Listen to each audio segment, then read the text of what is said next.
বিবি আয়েশার ঘরে। আম্মা জান আয়েশা রাদিয়াল্লাহু তাআলা আনহা বললেন, এগুলো কি? ওই দাসী বলে, তরকারি। কে দিছে? অমুক স্ত্রী। কেন দিয়েছে? আমি কি রান্না করতে পারি না? তোমরা রান্না তোমরা খাও। এই কথা বলে পাতিল সহ উড়ায় মারছে চেহারা।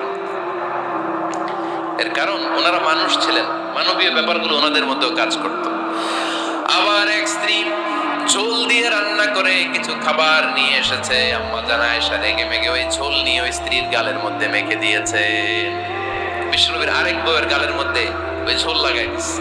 এবার ওই স্ত্রী বিশ্বনবীর কাছে যেয়ে বলে, ইয়া রাসূলুল্লাহ, দেখেন আয়েশারে আপনি বেশি আদর করেন তো, দেখেন কি করে আমাদের সাথে। এই যে আমাদের গালের মধ্যে ঝোল মাখাই একবার মেকআপ বানাই দিচ্ছে।